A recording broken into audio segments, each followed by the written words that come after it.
The primary feedback driving my critical reflection is a question posed by my supervising teacher following my first theory lesson delivered to Year 12 Design and Technology. The question reads, how can we differentiate for lower end students? The feedback makes a direct link to ADHD, attention deficit hyperactive disorder. The feedback gave suggestions to minimise distractions using visual aids and chunking of information.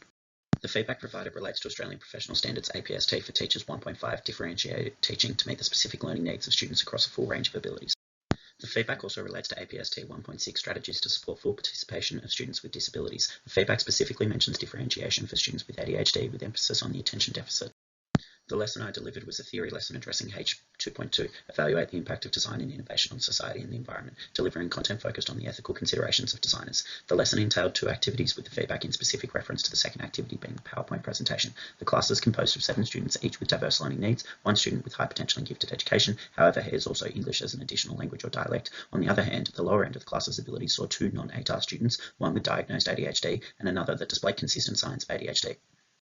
The lesson was planned with a few specific teaching pedagogies in mind. The primary strategy to address differentiation was the incorporation of a variety of different information delivery methods. The lesson saw the incorporation of a PowerPoint that was made downloadable to allow students to follow along and assist in their note-taking. The activity saw the teacher deliver verbal readings of information on the PowerPoint, whole class videos, whole class discussions, and individual research. I also attempted to incorporate authentic pedagogy, whereby connections were made between the content being taught to specific real-world examples. I also attempted to incorporate assessment of student knowledge through posing questions to students and informally assessing their responses to help guide future development of their knowledge.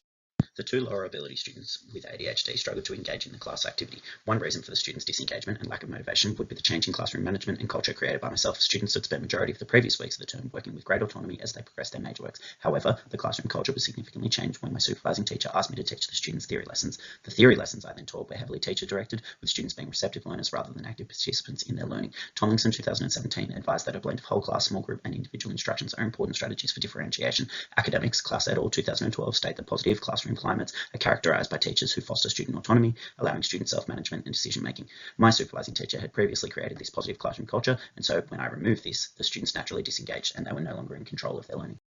Other factors that contribute to the students not engaging in the activity could include the large amount of text on some of the slides of the PowerPoint, which, while intended as a summary of information from the textbooks, was still overwhelming amounts of information for the lower ability students. In the feedback given, suggestions were made to chunk information. Class et al. 2012 explains chunking as the process of grouping related pieces of information into meaningful groups. Further ways to improve the information delivery would be to implement recall and repetition of information activities into the lesson. Piaget 1952 explains the process of the working memory of schemas in which related ideas are organised and clustered with existing knowledge to make sense of new knowledge.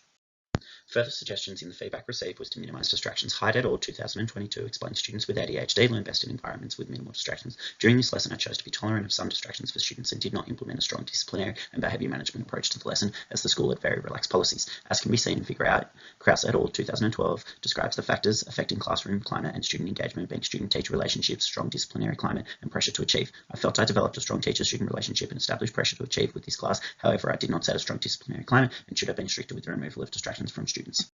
When discussing the feedback with my supervising teacher, she verbally elaborated on the suggestion of visual aids in which she was referencing the incorporation of displaying explicit routines and lesson agendas so that students can regulate themselves. Hyde et al. 2022 reaffirms this, explaining the positive impact explicit routines that students with ADHD are able to follow has as it creates a predictable working environment. Further discussion with my supervising teacher saw advice given about incorporating brain breaks. Smith 2004 explains brain breaks as short activities during the lesson that get students moving their bodies. By moving around, students are increasing their blood flow, channeling their energy and refocusing their attention. Brain breaks are proven to be beneficial not just for students with ADHD, but students of all abilities.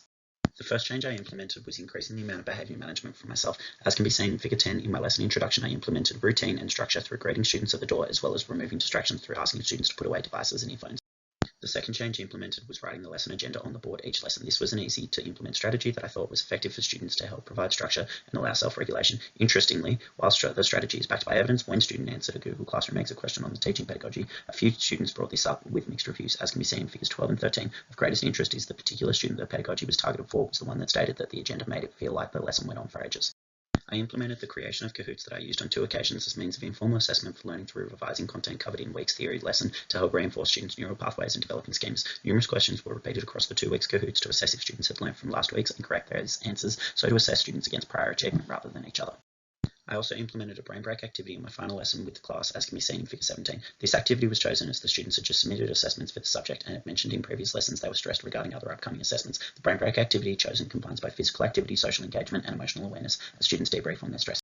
The initial lesson and subsequent feedback that has guided this critical reflection was primarily focused on addressing APST standards 1.5 and 1.6. However, through critical reflection, I came to realise that there were a few other key standards that needed to be addressed concurrently to best improve my teaching practice. Those other revised standards are 3.3 use teaching strategies, to which I increased my range of teaching strategies, 3.4 select and use resources, to which I improved my diversity of resources and learning activities, 3.5 use effective classroom communication, to which I implemented a range of verbal and non-verbal communication techniques, and 5.1 assess student learning, whereby I developed an understanding through practice as throughout the 3 weeks I completed marking a formal assessment, as well as setting and assessing numerous modes of informal assessments.